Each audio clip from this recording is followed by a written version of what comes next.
Welcome back to the Poorly Educated Podcast. Today, in the news edition, I'm your host, the only man who thinks foreign policy means which drive-through lane to use at Taco Bell. We got a day's worth of stories big enough to make your uncle yell at the TV and smart enough to make your cousin say, "Wait, are we the bad guys?" Buckle up, folks. It's October 30th, 2025, and America's acting like a soap opera written by a raccoon with insomnia. Segment 1. The Busan Accord.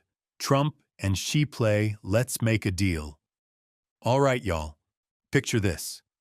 President Trump and President Xi Jinping meet face-to-face in Busan, South Korea. First time in 6 years, these two have shared the same air that wasn't already filled with tariffs. They call it the Busan Accord, but it sounds more like a late-night car sale. Come on down, folks. 10% off your fentanyl tariffs today only. Trump says the meeting was a 12 out of 10. Xi Jinping smiled politely, like a man pretending to enjoy coleslaw at a church picnic. They agreed on a few things. Trump drops tariffs from 57 to 47%. Xi promises to work very hard to stop shipping fentanyl. Now, I don't know about you, but work very hard sounds like when my cousin Earl swore he'd quit vaping, right before buying a cherry-flavored fog machine. China also hit pause on its rare earth mineral ban for 1 year. That's right, folks. The world's most complicated divorce is now operating on an annual subscription plan. If they don't renew, our supply chains turn into a garage sale. Trump even promised to visit China in April 2026. If that trip happens, I expect fireworks, fortune cookies, and a press conference that ends with Xi Jinping, great guy, terrific wall. But don't let the handshake fool you. None of the big stuff got fixed. No talk of Taiwan, TikTok's still the devil's jukebox, and the tech war's hotter than a Walmart parking lot in July. So yeah, it's peace for now, but only until somebody forgets to say ni hao correctly. Segment 2. Boom goes the moratorium. Trump brings back nuke testing. Right before that summit, Trump hopped on social media and announced he's restarting nuclear testing, because nothing says, "Good morning, Mr. Xi," like detonating a small sun in Nevada. He told the Department of War, which hasn't existed since your grandpa's rotary phone, to start testing on an equal basis with Russia and China. Sir, equal basis? You can't even equal base a diet. He also bragged that America's got the biggest nuclear stockpile on Earth. Spoiler, we don't. Russia's the one with the big collection, and I ain't talking Pokemon cards. The arms control folks freaked out. Congress yelled, "Over my dead budget," and a Nevada lawmaker said she'll chain herself to the test site. Now, I love my country, but I don't need to see Las Vegas glow like a toaster at midnight. Then, same day, Defense Secretary Pete Hegseth announced, "We blew up another boat off South America." Called it a strike on narco-terrorists. Killed 4 folks. No trial, no evidence, just kaboom. I guess we're bringing back the shoot first, sort it out later foreign policy. They say it's part of the war on narco-terrorism. Buddy, if we start dropping bombs every time somebody sells weed in Florida, we ain't gonna have a peninsula left. So yeah, on one hand we got Trump hugging Xi in Busan. On the other, he's lighting the nuclear fuse and blowing up boats. It's like watching a man make peace with his neighbor while chainsawing the fence down for fun. Multitasking at its finest. Segment 3. Shutdown Showdown. SNAP, immigrants, and student loans. Oh my. Meanwhile, back home, the government's still shut down like a Waffle House after a tornado. SNAP benefits run out tomorrow, which means 42 million Americans are about to ask if ramen counts as a vegetable. Democrats say, fund the ACA and Medicaid. Republicans say, clean bill or bust. Trump says it's an unprecedented opportunity to lay off federal workers. That's like calling a barn fire a great chance to roast marshmallows.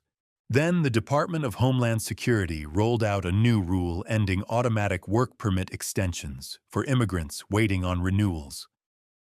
The director says it's a common-sense security measure. Yeah, nothing says security like putting people out of work because you lost their paperwork. My buddy Randy filed for a license plate renewal in May and still ain't got it. Should we deport him too? And don't forget the Education Department. They passed a rule letting them ban employers from public service loan forgiveness if they decide those jobs are illegal or radical. Translation: if you help immigrants or LGBTQ kids, kiss your student loan forgiveness goodbye. They say it's about stopping chemical castration. Buddy, I took high school chemistry. You ain't castrating nobody with a Bunsen burner and a dream. So while Washington plays political tug-of-war, the rest of us are standing in the middle getting rope burn. I say we lock every politician in a Golden Corral buffet and don't let them leave till they pass a budget. They'd figure it out real fast between the mac and cheese refills. Segment 4. Money mood swings, AI taxes and tech tantrums. Now to the stock market, where investors are acting like teenagers after a breakup. Nervous, dramatic, and checking their phones every 10 seconds. After that Trump-Xi summit, markets slipped, 'cause Wall Street don't trust anything that smiles too big. The Fed cut rates to 3.75 to 4%. Then Powell said, "Don't get excited." That's like handing a kid a cupcake and saying, "Don't eat it yet." Big tech earnings rolled in, and it was like watching your fantasy football team lose 'cause the kicker fell asleep. Alphabet made over $100 billion in one quarter. They probably found it under the YouTube comments section. Eli Lilly's stock shot up, 'cause everyone wants a weight loss drug that lets you skip leg day forever. But Meta and Microsoft tanked. Turns out spending billions on AI servers ain't sexy to investors no more. Analysts call it the AI tax. Well, dang. If that's a tax, my grandma's flip phone is basically tax exempt. Maybe the robots will unionize next, demand oil breaks and free Wi-Fi. Until then, the market's gonna keep acting like a cat in a room full of Roombas, confused and ready to scratch something. Segment 5. Crime and Perception, a red state, blue state mystery. Finally, a Gallup poll says less folks think crime's a huge problem, down to 49% from 63%. That's good, right? Except Republicans still say America's one bad haircut away from Mad Max, and Democrats think everything's peachy as a TikTok dance. Apparently crime's like weather, depends which channel you're watching. Most people say their own neighborhood's fine, but the country's on fire. That's like me saying I ain't fat, just everyone else is skinnier. Half the folks think crime rose. Half think it fell. Everybody's mad about it either way. Republicans at 69% worried, Democrats 37%. Somebody tell me how that math works without moonshine. What it really shows is we don't see crime. We see politics. If your team's in charge, you say things are getting better. If they ain't, you yell Armageddon. It's like watching football fans argue over a replay everyone saw in HD. So maybe crime's not the real issue. Maybe the crime was the friends we lost arguing on Facebook. In conclusion, so there you have it, folks. One day in America where we made peace with China, brought back nuke testing, blew up boats, starved our own citizens, and taxed the robots. If that ain't the land of opportunity, I don't know what is. Join me tomorrow when we try to figure out if Congress has finally fed anybody or just fed the news cycle. Until then, keep your boots muddy and your facts semi-verified.